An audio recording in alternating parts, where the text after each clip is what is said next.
귀한 찬양 감사드립니다. 우리 찬양해 주신 것처럼 오직 하나님께만 영광 돌리며 그 영광 가운데 살아가는 우리 모두가 될 수 있기를 주의 이름으로 간절히 축원합니다. 오늘은 2026년의 첫 주일입니다. 2026년 우리 교회의 표어는 오늘 설교 제목인 특별한 김해교회 하나님의 성교를 품다 이고, 그리고 주제 말씀은 창세기 12장 2절의 말씀입니다. 이 창세기 12장 2절 말씀은 우리 하나님께서 아브라함에게 주셨던 약속을 다루고 있는데요, 2026년 첫 예배 우리 교회의 올해 주제 말씀으로 은혜를 좀 나누어 보려고 합니다. 우리가 함께 읽은 창세기 12장 1절부터 3절까지의 말씀은 잘 알려진 말씀입니다. 우리 1절을 함께 읽어보겠습니다. 1절입니다. 시작.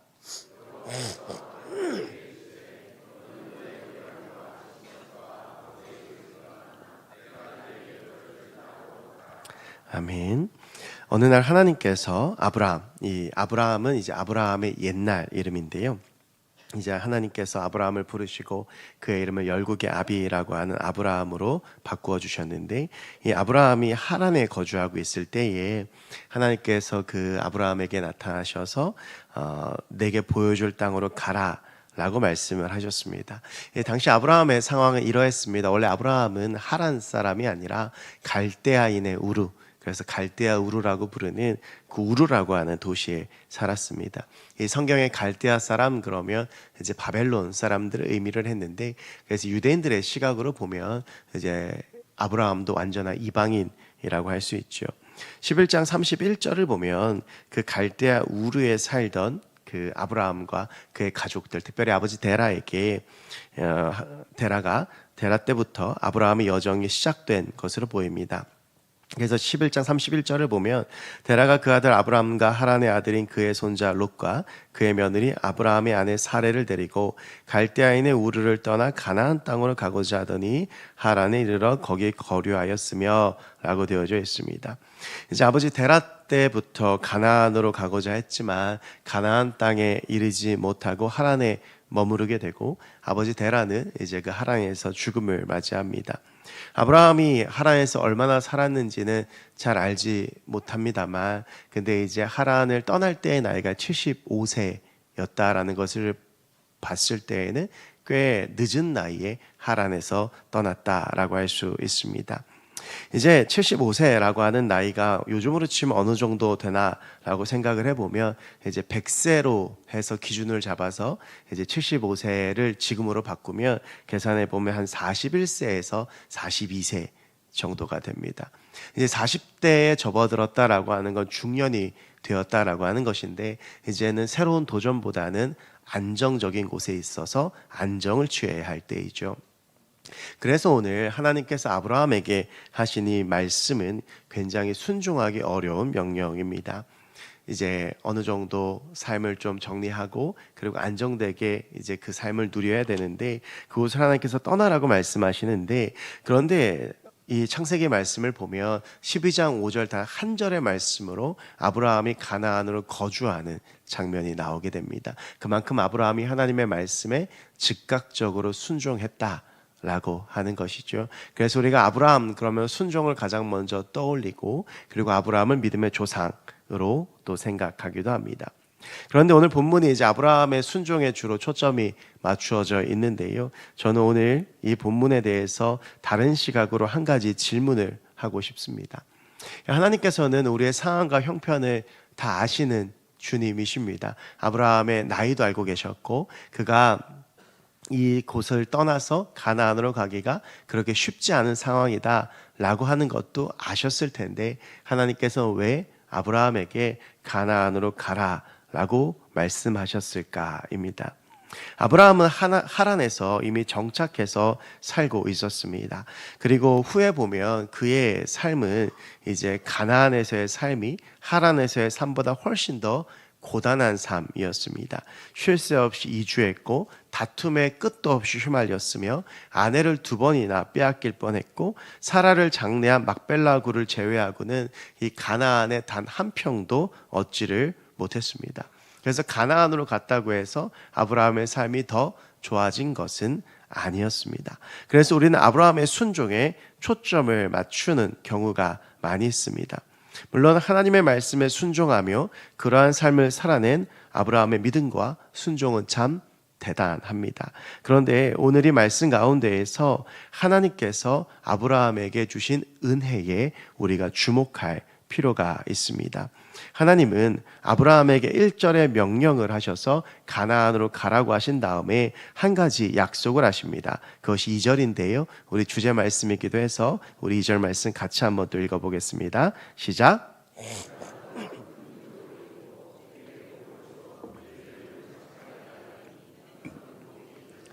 아멘. 우리는 이제 2절 말씀에서 하나님이 아브라함에게 가나안으로 이주를 명하신 이유 두 가지를 발견하게 됩니다. 그 첫 번째는 아브라함을 위해서입니다. 이제 이 말은 잘 이해가 되지 않을 수도 있습니다. 1절의 명령은 순종 자체가 어려운 것이고 아브라함은 어찌 보면 희생해야 되는 상황인데 어떻게 이것이 아브라함을 위해서인가?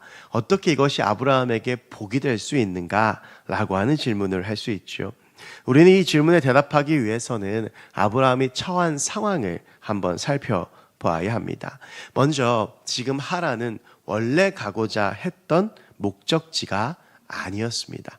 어떤 이유인지 모르겠지만 데라는 자녀들 아브라함과 그 안에 사라와 그리고 하란의 아들이었던 롯을 데리고 가나안으로 가고자 했는데 하란에서 멈추고 거기에서 거류하게 됩니다.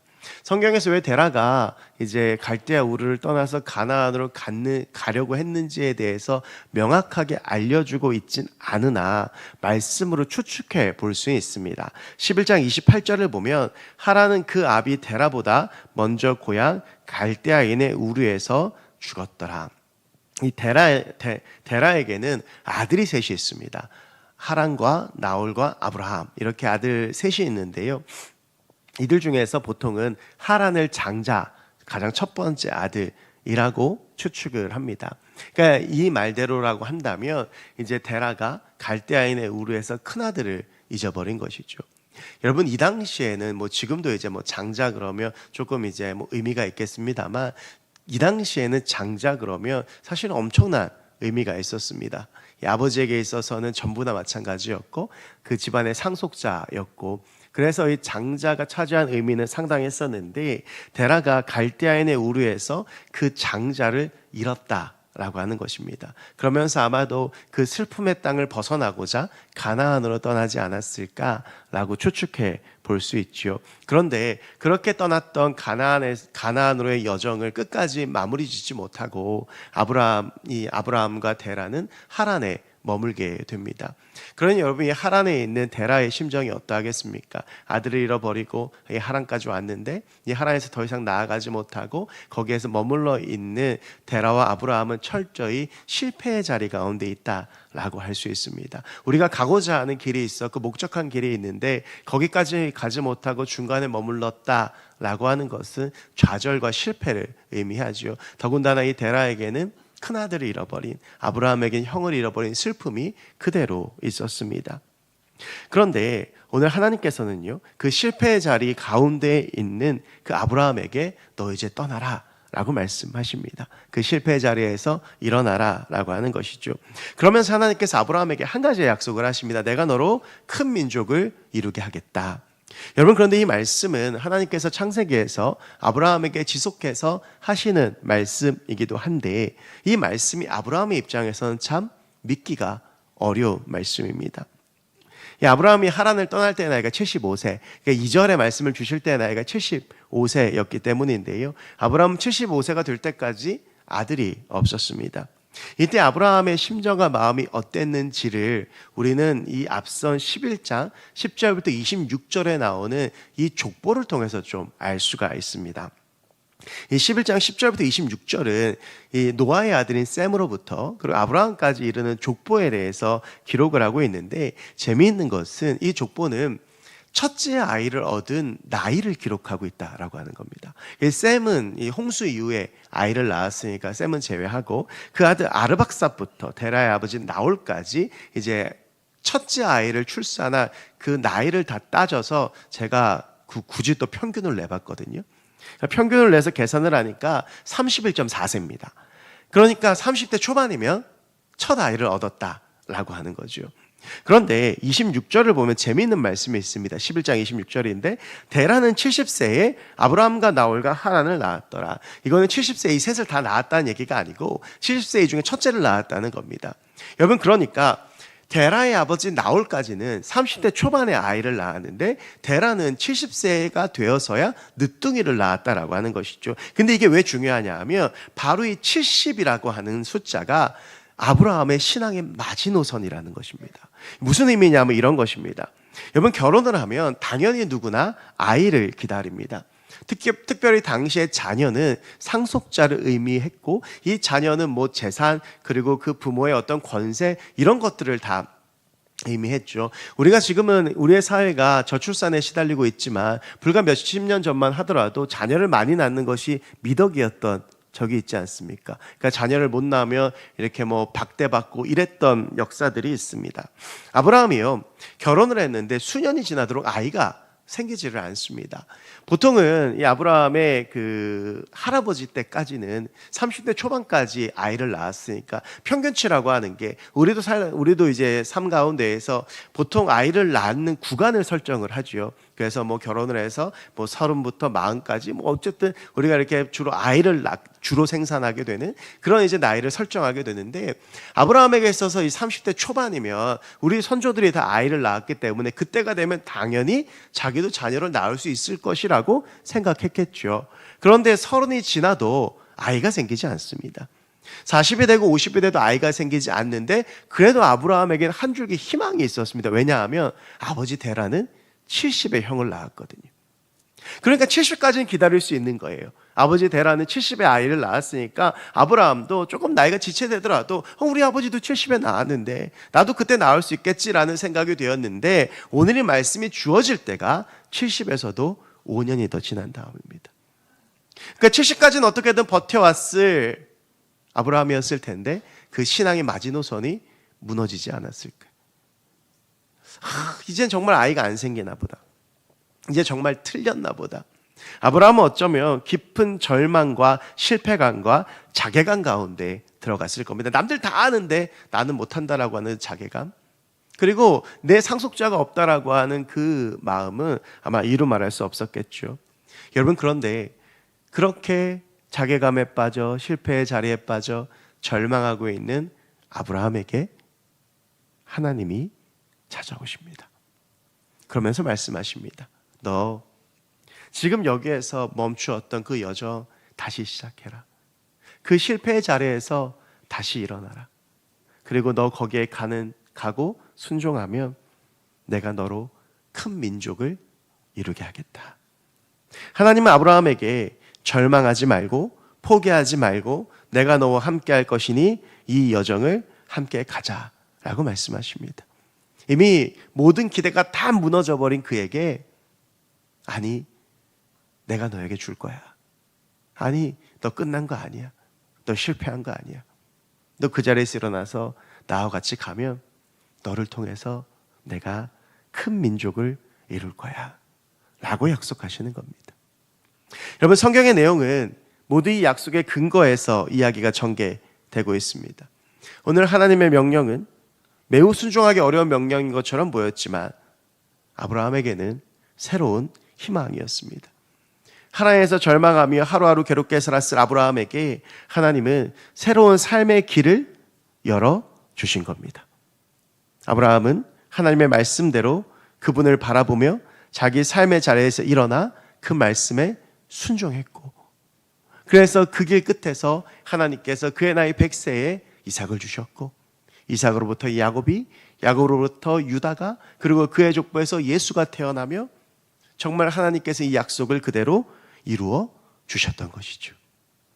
여러분, 세상에 어떤 부모도 자녀가 절망의 자리에 떨어지는 것을 그냥 두고 보고 있지는 않습니다. 아무리 자녀가 실수했고 자녀가 잘못했고 자녀가 모자르더라도 다시 그 자녀의 손을 내밀어주고 일으켜주는 것이 부모입니다. 제가 신방을 하면서 많은 분들과 대화하고 또 기도 제목도 나누고 하는데, 제가 이제 2년 가까운 시간 동안 신방하면서 느낀 한 가지의 공통점은, 신방하면서 가족 얘기를 할 때 자기 자녀를 나쁘게 말하는 부모님을 저는 아직 우리 교회에서 한 번도 본 적이 없습니다. 물론 험담을 가장한 칭찬은 들은 적이 있습니다. 험담을 막 하는 것 같은데 들어보면 칭찬인. 저는 이제 그런 부모님들의 모습을 보면서 이런 게 하나님 아버지의 마음이지 않을까라는 생각에 은혜 받을 때가 참 많이 있습니다. 여러분, 하나님은 아브라함을 절망의 자리에서 그냥 내버려 두지 않으셨습니다. 야, 네가 못해서 그래. 너 모자라서 그래. 야, 가나안까지 가면 되는데 그걸 못 가가지고 하란에 머물러 있냐? 하나님께서 이렇게 말씀하지 않으세요. 야, 너 남들 다 자녀 있는데 너는 자녀 없어? 하나님께서 이렇게 말씀하지 않으십니다. 아브라함을 찾아온 하나님께서, 아브라함아, 너 이제 여기 떠나야지. 그리고 내가 너한테 보여줄 그 땅으로 가라. 그러면 너를 위해 예비한 내 놀라운 계획을 보여줄게. 너 절망의 자리에 있지 말고, 거기 힘 빠져 그렇게 있지 말고, 그게 눈물 흘리고 자괴감에 있지 말고 일어나서 나랑 같이 걸어가자. 우리도 때로는 절망의 자리, 실패의 자리, 그 속에서 자괴감에 빠지고 일어날 힘조차 없을 때가 있습니다. 우리는 너무 연약하고 우리는 넘어집니다. 그런데 그런 우리를 하나님은 그냥 내버려 두지 아니하시고 우리에게 찾아오셔서 우리를 일으켜 주시고 우리의 손을 붙잡아 주시고 하나님이 계획한 그곳으로 우리를 인도하시며 우리의 삶을 붙드시고 이끄시는 분이신 줄로 믿습니다. 때로는 그 방법이 내 생각과 다르고 그 속도와 방향이 내가 원하는 것과 다르며 감당하기 벅찰 때도 있습니다. 그런데 아브라함은 그 하나님의 명령의 의미를 분명히 알았습니다. 그래서 그는 순종했고 그 순종의 자리에서 하나님께서 주시는 새로운 희망을 마주할 수 있었습니다. 여러분, 우리가 올 한 해를 시작합니다. 이 한 해를 시작하며 달려가는 여정이 결코 쉽지는 않을 겁니다. 달려가면서 여러 가지 어려움도 있고 힘듦도 있고 그러다 쓰러질 때도 있고, 우리가 가야 되는 곳은 가나안인데 그저 하란이라는 실패의 자리에 머물러서 그냥 여기서 더 버텨낼 힘이 없어서 그냥 여기만 있으면 좋겠다 생각되어질 때도 있지만, 그런데 우리 하나님 아버지께서는 실패의 자리에 떨어진 자녀들을 그냥 내버려 두지 아니하십니다. 눈물 흘리는 당신의 자녀를 외면하지 않으십니다. 절망 가운데 빠진 자녀들을 그냥 두시지 아니하고 우리의 삶의 자리 가운데 찾아와 다시 우리를 일으키셔서 다시 하나님께서 우리의 손을 붙잡아 주시고 다시 우리를 인도하시는 하나님이신 줄로 믿습니다. 우리가 그 하나님 바라보면서 우리도 아브라함처럼 하나님 위에 달려나가고, 그래서 아브라함에게 주신 그 희망의 역사가 우리의 삶 가운데 나타날 수 있기를 간절히 소망합니다. 이제 아브라함에게 하나님께서 명령하신 두 번째 이유를 좀 살펴보겠습니다. 그것은 가나안 땅과 이 땅의 모든 족속을 위해서였습니다. 2절과 3절 말씀 보면 이렇게 되어져 있죠. 내가 너로 큰 민족을 이루고 내게 복을 주어 내 이름을 창대하게 하리니 너는 복이 될지라. 너를 축복하는 자에게는 내가 복을 내리고 너를 저주하는 자에게는 내가 저주하리니 땅의 모든 족속이 너로 말미암아 복을 얻을 것이라 하신지라. 하나님은 아브라함에게 한 가지의 약속, 선언을 하십니다. 너는 복이 될 거다. 여러분, 놀라운 선언이지 않습니까? 실패의 자리 가운데 하란에 머물러 있는 아브라함에게 하나님께서 도전하시는 것은 무엇이냐면, 너 그렇게 비참한 존재 아니야. 너 그렇게 나약한 존재 아니야. 너 그렇게 쓸모없는 존재 아니야. 너는 나의 복이야. 내가 너를 복으로 그 땅으로 보내는 거야. 여러분, 이 말씀이 오늘 우리에게도 주시는 말씀인 줄로 믿습니다. 오늘 하나님께서 아브라함을 복으로 그 가나안으로 보내시면서 이런 말씀을 하십니다. 가슴 벅찬 말씀이죠. 땅의 모든 족속이 너로 말미암아 복을 얻을 것이라. 여러분, 창세기 13장을 보면 아브라함과 롯이 갈라지는 장면이 나옵니다. 둘이 재산이 이제 너무 많아지니까 우리 갈라서자. 아브라함에게 롯에게 말해요. 네가 우하면 내가 좌하겠고 네가 좌하면 내가 우할게. 너 가고 싶은 대로 가라. 롯이 이렇게 보니까 척박한 가나안에 비해서는 저 소돔과 고모라가 너무 좋아 보이거든요. 그래서 가나안을 버리고 소돔과 고모라로 가죠. 여러분, 근데 하나님께서는요, 그 척박한 가나안 땅에 아브라함을 보내시며 그 땅이 척박하고 그 땅이 소돔과 고모라보다 못하고 그래도 상관없다. 네가 복이기 때문에 네가 가면 그 땅의 모든 족속이 다 복을 얻을 것이다 라고 말씀하시는 겁니다. 여러분, 사실은 우리가 이렇게 예배하고 있는 것, 우리가 하나님을 아는 그 복이 오늘 말씀으로부터 시작된 것이죠. 아브라함이 가나안 땅으로 가면서 그 순종의 역사로부터 오늘까지 이어져 우리가 예배한 이 귀한 역사로까지 이어졌다라고 하는 것입니다. 아브라함이 가나안 땅의 감을 통해서 우리의 놀라운 역사가 일어났다는 것인데요. 여러분, 그런데 한 가지 재미있는 사실이 있습니다. 이 아브라함 이야기가 창세기 25장까지 나오거든요. 여러분, 그런데 창세기 25장까지 꽤나 긴 이야기가 나오죠. 여러분, 아브라함 그러면 가나안 땅에서 뭐 한 거 기억나는 거 있으십니까? 별로 없습니다. 우리가 보통 아브라함 그러면 기억나는 건 이삭을 모리아산에서 제물로 바쳤던 사건. 여러분, 그것 말고는 가나안 땅에서 아브라함이 특별히 한 게 없어요. 맨날 이사 다니고, 그리고 뭐 아내 2번 뺏길 뻔하고 막 거짓말 치고, 어떻게 보면 참 모자라고 부족한 모습이 보일 때도 있습니다. 그런데요, 별로 특별한 거 없어 보이는 그가 가장 많이 했던 것이 무엇이냐 하면 하나님께 제단을 쌓은 겁니다. 이 말은 무슨 말이냐 하면 하나님께 예배했다는 겁니다.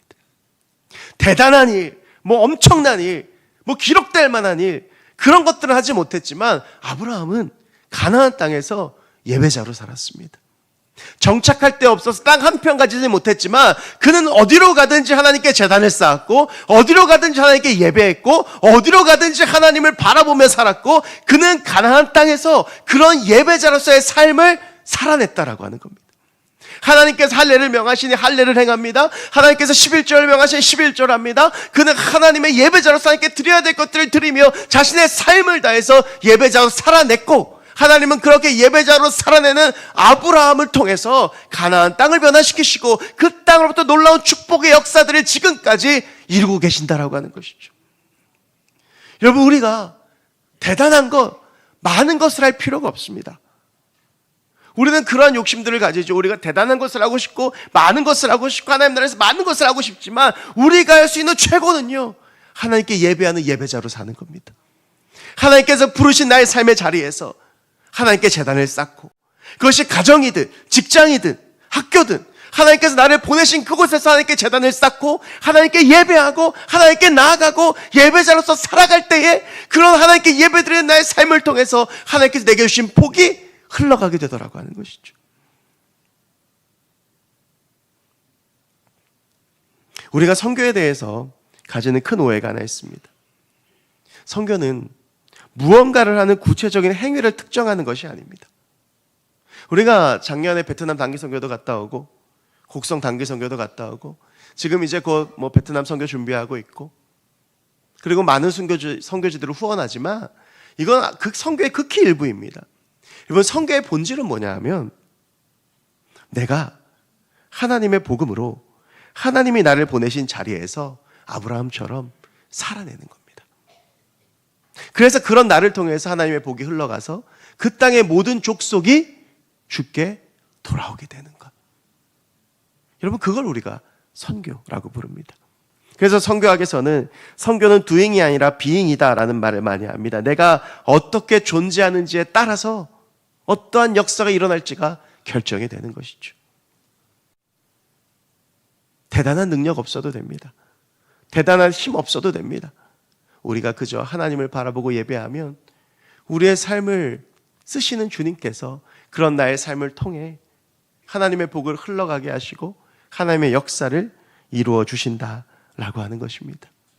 여러분, 사실 창세기는 11장 정도에서 끝났을지도 모르는 책입니다. 위기가 3번이 있죠.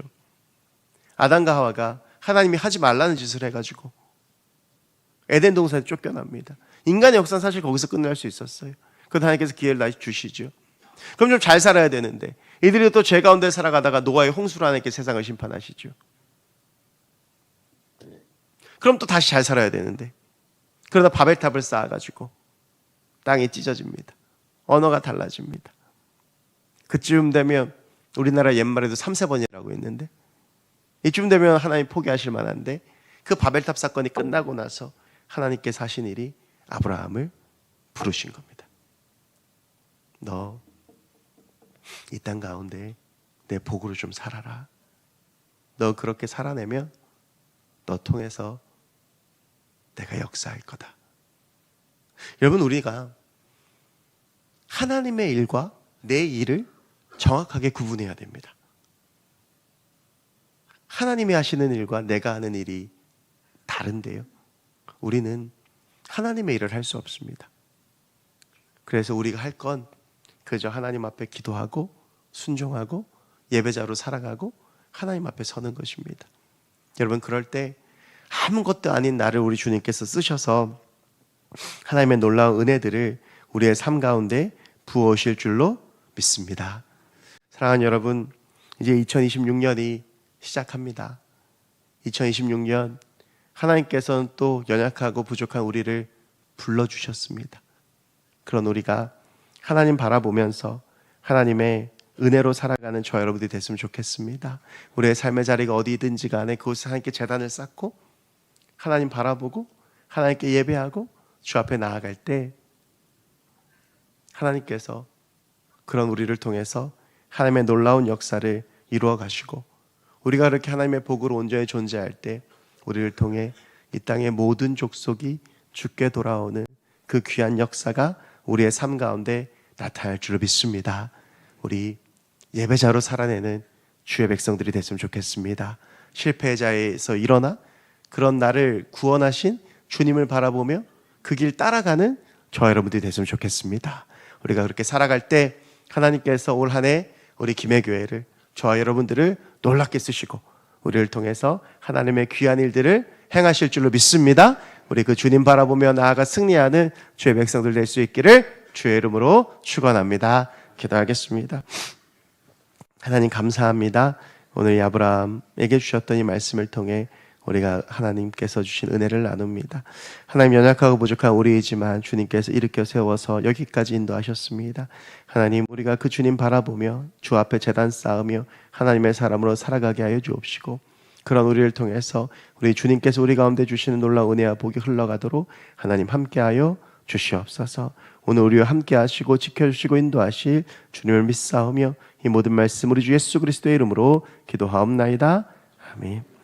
우리 말씀 기억하시면서 우리는 연약하고 그래서 하루를 힘겨워하고 또 넘어지고 실수하고 쓰러지지만 그런 우리를 다시 불러일으켜 세우셔서 그 길 가게 하시고 우리가 그 길 걸어갈 때 그 길 살아낼 때 예배자로서 살아낼 때 그런 우리를 통해서 온 땅을 덮는 충만한 은혜를 주실 주님을 기대하는 마음으로 이 시간 주는 완전합니다. 함께 찬양하겠습니다.